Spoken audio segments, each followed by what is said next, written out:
Bienvenidos a Filosofía en tiempos de no filosofía, un espacio de reflexión profunda sobre el pensamiento filosófico. En la actualidad, un programa dirigido por Filosofía Tierra.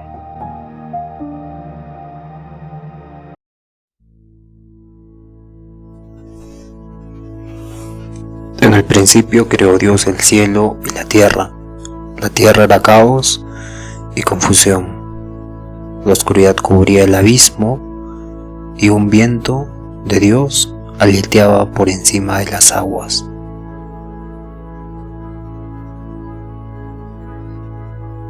Génesis 1 del 1 al 2. Bienvenidos al episodio 390. Mi nombre es Marco Antonio y estamos en el día 21 de Immanuel Kant y la crítica de la razón pura. Estamos leyendo la crítica de la razón pura, que es un libro muy interesante y claro, si entienden la crítica de la razón pura, entienden gran parte de la filosofía, ¿no? Porque Kant está intentando, responder a los empiristas, responder a los racionalistas y unificar lo bueno del racionalismo, lo bueno del empirismo y llevarlo a la parte constructivista en filosofía. Hay un constructivismo en psicología, pero en la parte constructivista de filosofía. Y que de hecho este constructivismo de la psicología proviene del constructivismo de Immanuel Kant como origen, ¿no? Ni siquiera como origen, ahí tenemos a Descartes un poco, pero con Kant ya se hace más fuerte. Bueno, de hecho es el único que hace este sistema muy profundo sobre el entendimiento, sobre cómo nosotros conocemos y por ende sobre nuestra mente. Pero Kant tiene esta forma tan precisa de abordar su pensamiento que evidentemente se le considera uno de los filósofos más grandes de la historia, ¿no? Entre uno de ellos.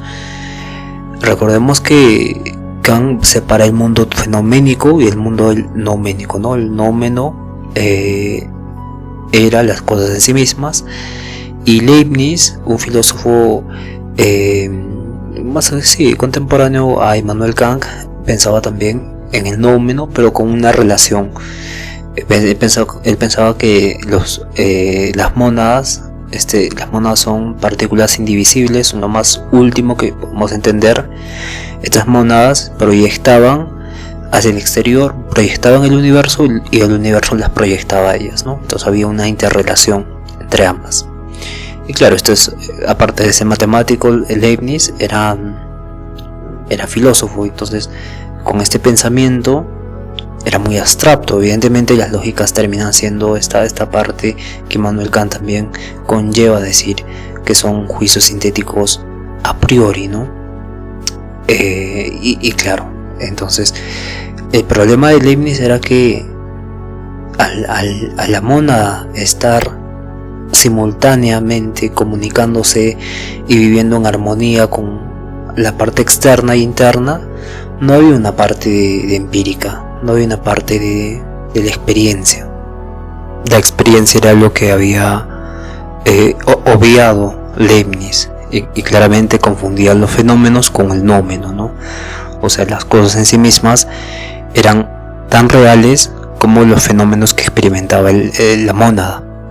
La mónada experimentaba este lápiz y como al estar en esta armonía que era uniforme y simultánea, básicamente lo tomaba como la cosa en sí misma, ¿no? Entonces Kant se da cuenta de esto y dice: acá hay un problema, mi querido Leibniz, porque estás tomando la parte de la abstracción muy a fondo, ¿no? Estás construyendo un castillo de naipes en el aire.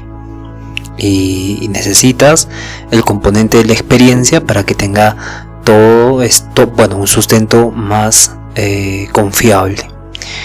Y claro, Leibniz, después de responder a los empiristas, Kant, después de responder a los empiristas, responde en este caso a Leibniz, ¿no? Los empiristas han respondido a Hume. Y claro, habla un poco, no habla un poco, ¿no? Sino que rescata el pensamiento de Berkeley. Berkeley es muy interesante porque él van a escuchar decir que su pensamiento, su lema es ser percibido, ¿no? Pero este ser percibido significa que todas las cosas que existen en el mundo están siendo percibidas. El estar siendo percibidas están siendo manifestadas.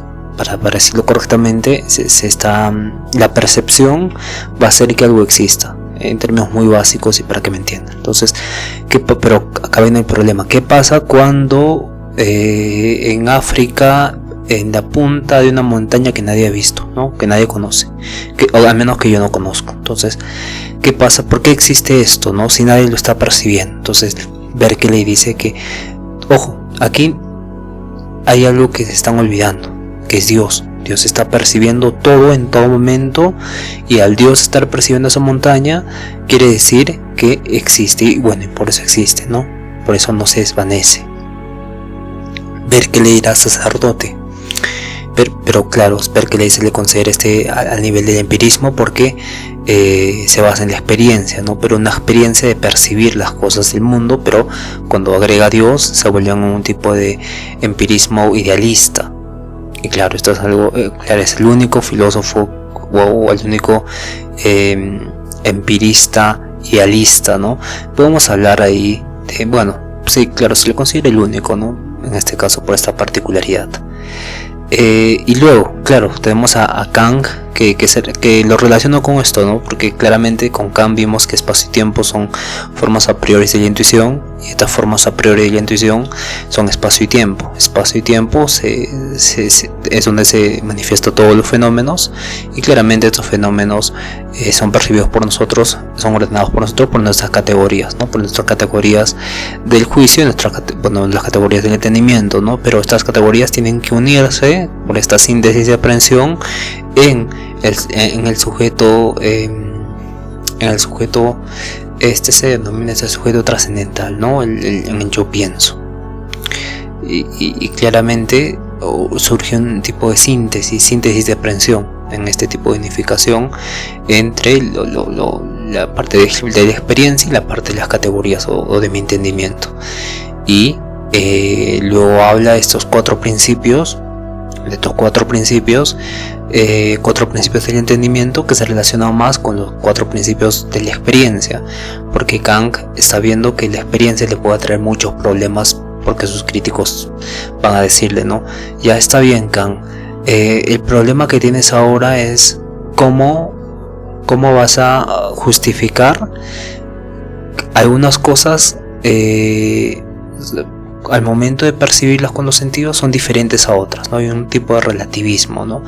Y aparte tú dices que espacio y tiempo están en nuestra mente, y cuando experimentamos hay una particularización, tiene que haber una particularización de aquello que experimentamos. No podemos experimentar todo igual, Kant.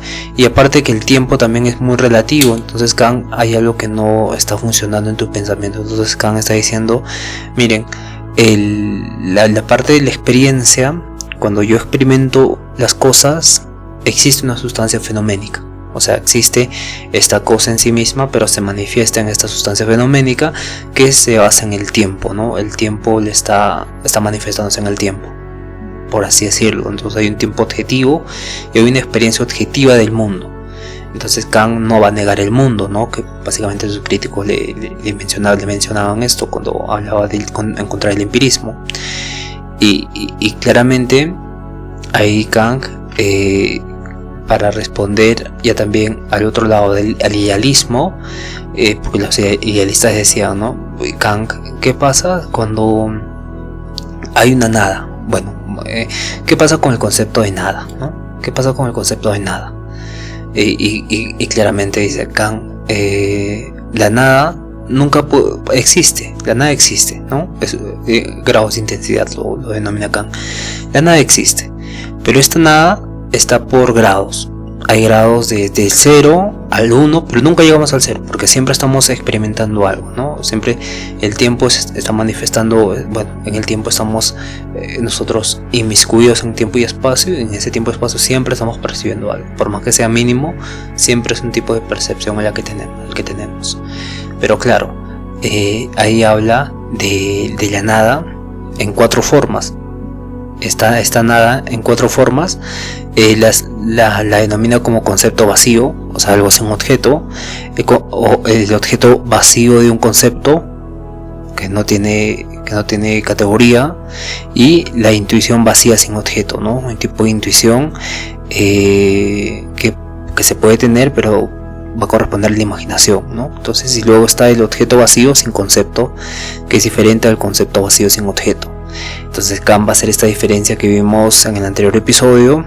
Bueno, claro, en el anterior episodio, donde el primero se distingue de la nada negativa, ¿no? De la nada absoluta, por así decirlo, ¿no? Porque aquel no puede contarse entre las posibilidades de que algo exista, ya que es una mera ficción, ¿no? Y claro, tiene ese principio de no contradicción por ello. Y claro, está en esta posibilidad opuesta, ¿no? Ya que el concepto mismo se suprime a sí mismo. Por eso se denomina este tipo de el concepto vacío sin objeto. La nada como concepto vacío sin objeto. Y ya por concepto entendemos que es vacío, ¿no? No hay nada, se va a suprimir por el mismo concepto. Pero luego tenemos el número 2, ¿no? Y claro, aquí es el nihil primatium, o sea, que son conceptos vacíos. El objeto vacío, la nada como objeto vacío, o sea, no hay objeto de un concepto, o sea, no hay ni siquiera concepto de ese objeto vacío. Entonces es mucho más simple. Luego el tercero, la nada como intuición vacía sin objeto, son datos vacíos para conceptos, ¿no? No hay tipo de experiencia, y claramente es lo que recalca Leibniz, ¿no? Y también a los empiristas en la 1 y la 2, y vemos como Kant tiene incluso este sistema para hablar de cosas mucho más profundas, pero siempre las categoría en 4, ¿no? En 4, eso es lo interesante en Kant, porque es bien ordenado en ese sentido. Entonces, el ejemplo que nos da es: si la luz no es dada a los sentidos, no podemos representarnos las tinieblas, ¿no? Si no son percibidos como seres extensos, no podemos representarlos en ningún espacio, ¿no? Porque no hay una representación de seres extensos. Y claramente, cuando habla de objeto vacío sin concepto, se refiere básicamente al objeto vacío de un concepto. Objeto vacío de un concepto es igual casi un email negativum de la parte vacía de un objeto, y corresponde a la parte vacía de un objeto también. Entonces tenemos la nada como concepto vacío sin objeto, donde el mismo concepto no puede referirse a un objeto, por lo tanto existe ese tipo de nada. La nada como objeto vacío de un concepto, la nada también donde el objeto está vacío y claramente deja de tener un concepto, no hay un concepto de esa nada. Y luego está la nada como intuición vacía sin objeto. Intuición vacía sin objeto ya se refiere a la imaginación, ¿no? Porque cuando hablamos de intuición hablamos de espacio-tiempo, hablamos de categorías, y claro, en espacio y tiempo a priori podemos imaginarnos cualquier cosa con este sentido que tenemos de la imaginación reproductiva. Bueno, no, la imaginación la imaginación reproductiva es diferente a la imaginación creadora, a la imaginación espontánea, por así decirlo, ¿no? Porque la imaginación representativa es la que nos sirve para que nosotros podamos experimentar el mundo. Imaginariamente, nosotros al entrar en una casa podemos imaginar que va a haber sillas, que va a haber tales cosas, ¿no? Y de hecho, cuando lo experimentamos, cuando abrimos la puerta y entramos, hay esas cosas. Puede o no haber, por eso cae en la posibilidad del conocimiento, pero tenemos esa capacidad de imaginación representativa. Y la otra imaginación espontánea es cuando las cosas en sí mismas se van no co-creando, ¿no? El término no es co-creando. La imaginación espontánea es cuando nosotros experimentamos el mundo, pero lo experimentamos de forma instantánea, ¿no? Nosotros al estar acá en una mesa, en una silla, escuchando el avión, ya hay un tipo de imaginación espontánea que ocurrió antes de que pasaran esas cosas, ¿no? Por eso esta parte de la espontaneidad en Kang es clave para que tenga sentido lo que está diciendo. Espontáneamente, o sea, instantáneamente, previamente, ya están ocurriendo muchas cosas que no estamos siendo conscientes de ello, que van a justificar que nosotros podamos conocer las cosas, experimentar las cosas y demás. En ese sentido, ¿no? Y luego de esa tremenda introducción, vamos a pasar a la parte número 2. La parte número 2 de la segunda división de la lógica trascendental, la dialéctica trascendental, ¿no? La número 2 es de la razón pura como asiento de la ilusión trascendental. Entonces, el inciso A es de la razón en general. Dice: todo nuestro conocimiento empieza por los sentidos. Hasta ahí entendemos, ¿no? Todo conocimiento empieza. Acá hay que separar algo. Pensar y conocer es diferente, como dice Kant. Ya vimos en anteriores episodios, ¿no? Conocer es la combinación de la experiencia más las categorías, ¿no? Lo que entiendo. Y el pensar está en la pura forma del pensamiento, ¿no? Está en la pura forma del entendimiento. Está en estos a priori. Bien, entonces, todo nuestro conocimiento empieza por los sentidos. De aquí pasa al entendimiento y termina en la razón. Miren, separa conocimiento primero, entendimiento segundo, razón tercero. El entendimiento es lo que unifica, ¿no? Es la que hace ese trabajo de síntesis de la experiencia, las categorías, surge el entendimiento y luego llega la razón. O sea, yo juzgo, yo pienso, yo soy, cada vez que juzgamos algo, ya eso ocurre por la razón misma. En las categorías del juicio, que se combinan con las categorías de entendimiento y corresponde a esta lógica trascendental. Bien, en este sentido, sobre esta no hay nada más alto en nosotros para elaborar la materia de la intuición y ponerla bajo la suprema unidad del pensamiento, ¿no? El pensamiento lo pone como base. Bien, porque va a elaborar este tipo de intuición, que es espacio y tiempo, y va a ponerla bajo esta unidad del pensamiento, ¿no? Y va a decir: yo pienso, yo conozco esto, entonces puedo usar la razón, ¿no? Se refiere a la razón, pero claramente el pensamiento también corresponde a esta forma de que es el primero en que va a estar inmiscuido en la forma de conocer el mundo, ¿no? Porque recordemos que el pensamiento corresponde a los a prioris, a la parte de la, por decirlo de una forma para que se entienda, la forma constitutiva. No, esa palabra también es un poco buscada, ¿no? La parte creada de la realidad, cómo creamos la realidad, ese es el término. Entonces dice, bueno, recordemos que este término también puede confundirnos, ¿no? No es que nosotros percibamos y que estemos creando realidades, sino que estamos creando realidades para conocer esas realidades, no creando realidades, ¿no? En el sentido de creación, sino en el sentido epistemológico de conocer realidades. Por eso Kant es tan rebuscado cuando usa términos, porque tiene esta forma de expresar sus ideas también. Entonces luego dice: debiendo dar ahora una definición de esta suprema facultad de conocer, me encuentro en alguna complejidad. De ella, como del entendimiento, hay un uso meramente formal, es decir, lógico. Cuando la razón entendimiento, cuando la razón hace abstracción de todo contenido del conocimiento, para que empiece a juzgar. Pero también hay un uso real en cuanto la razón contiene origen de ciertos conceptos y principios o categorías que no toma ni de los sentidos ni del entendimiento. Bien, entonces, los sentidos son el origen de la materia y el conocimiento, las intuiciones. El entendimiento es la que organiza esas intuiciones mediante conceptos y reglas, y la razón va más allá, buscando principios que van a unificar las reglas del entendimiento. Y claro, la razón es el nivel más alto de esta jerarquía cognitiva, está diciendo acá.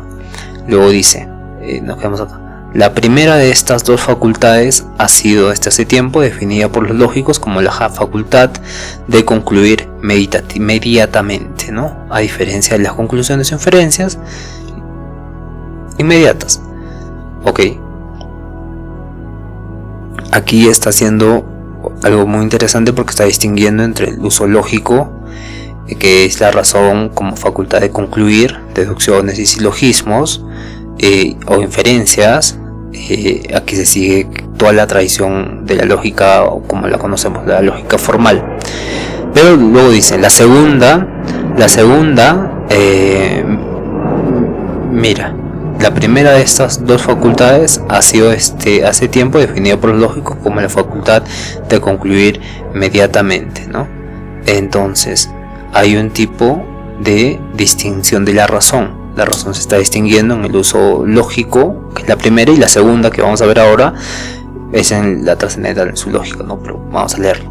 Pero la segunda que produce ella misma conceptos, ¿no? Pero la segunda que produce ella misma conceptos no es de ese modo conocida.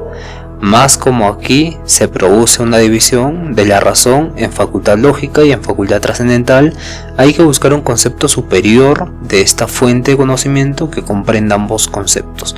Podemos, empero, esperar por analogía con los conceptos del entendimiento que el concepto lógico nos dará al mismo tiempo la clave para el trascendental, y la tabla de las funciones del primero nos proporcionará al mismo tiempo la clasificación de los conceptos de la razón. Entonces está diciendo, el uso trascendental de la razón es cuando la razón tiene o tiene como orígenes, es el origen de ciertos principios y categorías y conceptos, categorías no, de conceptos y principios, y hablamos de los principios del entendimiento, que eran 4, ¿no? Bien, tenemos los axiomas de la intuición, las anticipaciones de la percepción como la segunda, la tercera es las analogías de la experiencia y la cuarta es los postulados del pensar empírico. Los postulados del pensar empírico en general. Sí, es la cuarta, que se dividen en tres las dos últimas, ¿no? Las analogías de la experiencia, los postulados del pensar empírico son los más largos porque representan la experiencia misma de cómo nosotros experimentamos. Bien, entonces la segunda menciona Kant que produce ella misma conceptos, que no es de este modo conocida, más como aquí se va a producir una división de la razón en dos facultades, la facultad lógica y la facultad trascendental. Entonces la segunda es esta que va a producir conceptos, ¿no? Entonces hay que buscar un concepto superior de esta fuente de conocimiento, dice Kant, que comprenda ambos conceptos.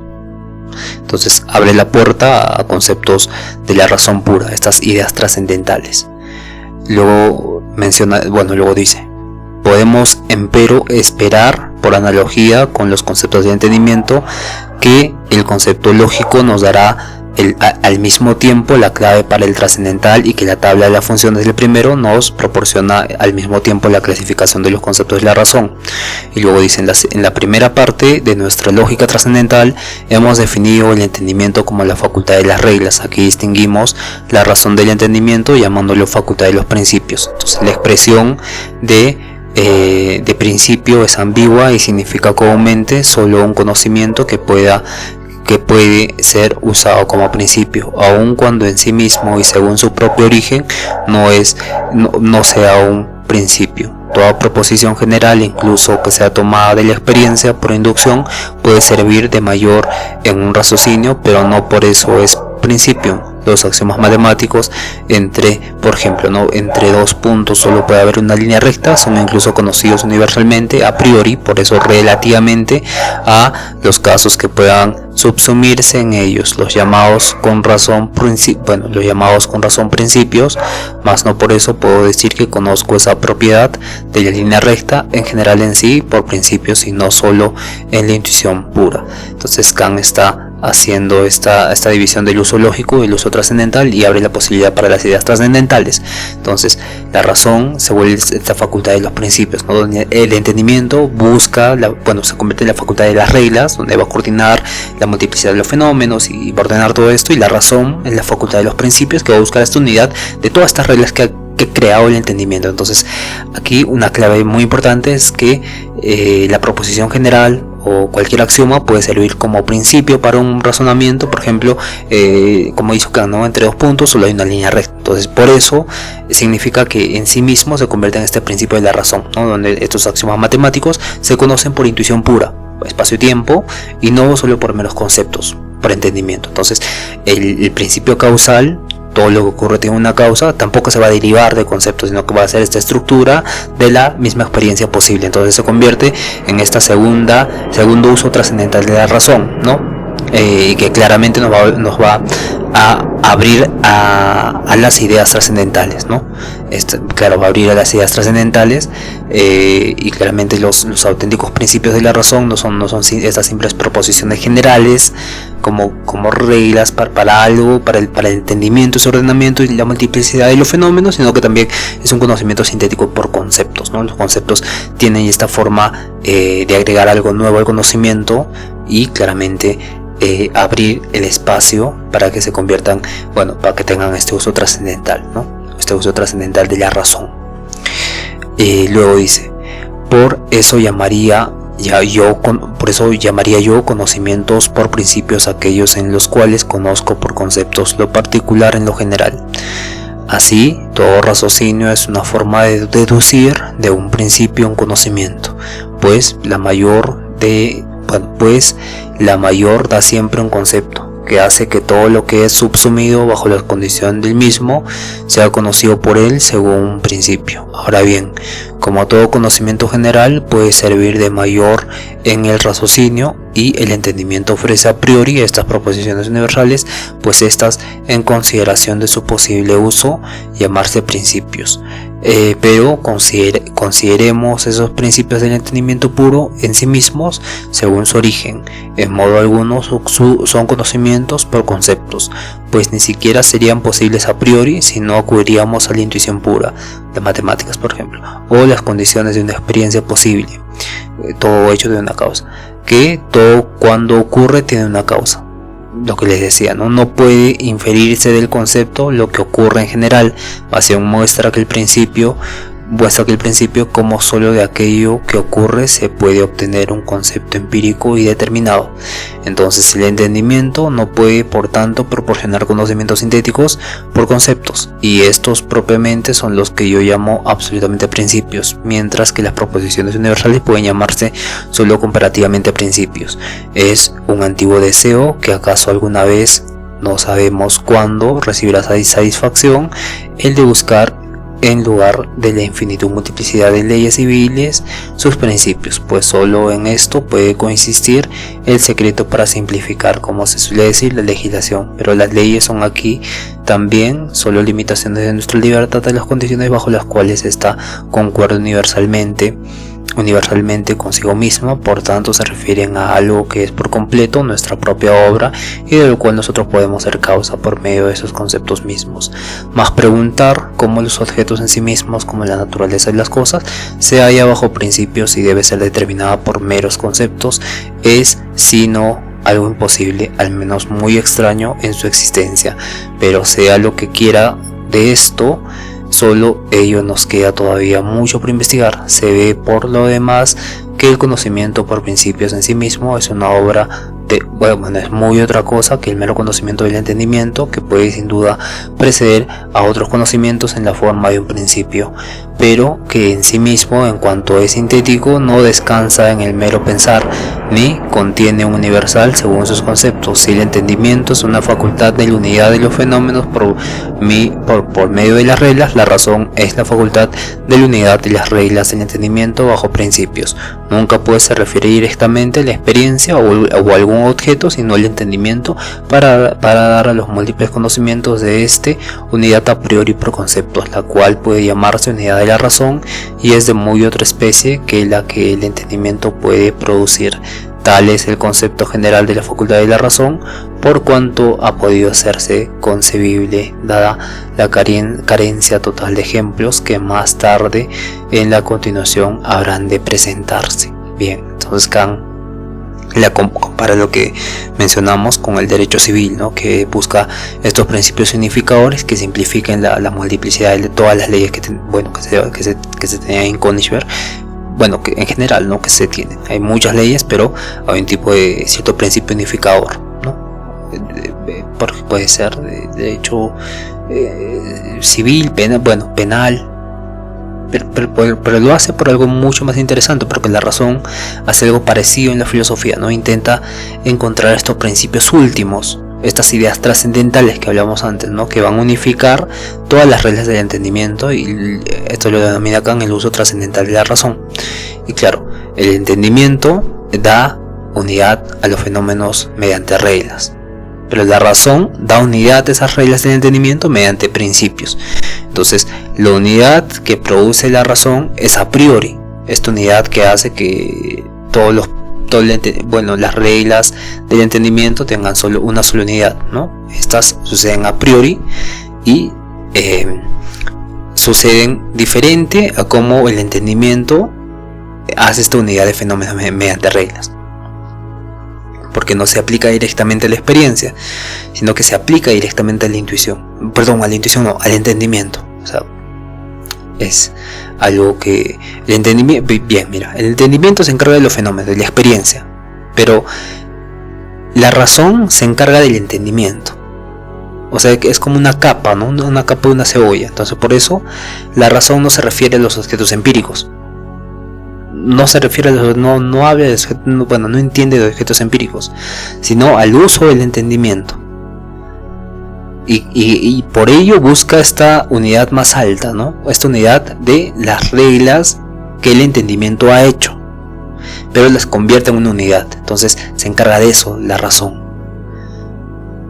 Bien, entonces recordemos, no olvide esto, ¿no? Porque si no entiende esto, básicamente estamos en el aire. Mira, el entendimiento es igual a la facultad de las reglas, ¿no? Claro, la facultad de las reglas que nos permite esta unidad de fenómenos mediante reglas. Y la razón es la facultad de los principios, que es la unidad de esas reglas del entendimiento mediante principios, ¿no? Principios ordenados. Claramente, la razón no añade nuevos objetos a la experiencia, sino que organiza el trabajo del entendimiento buscando una unidad más universal y más necesaria. Eso es la razón en Kant. Por eso estoy diciendo que es muy importante. Para pasar al segundo inciso, que el día de mañana, que es del uso lógico de la razón. Aquí ya va a profundizar en esta parte de la razón, en cómo la razón nos va a brindar o va a desarrollar esta unidad de esas reglas del entendimiento mediante principios.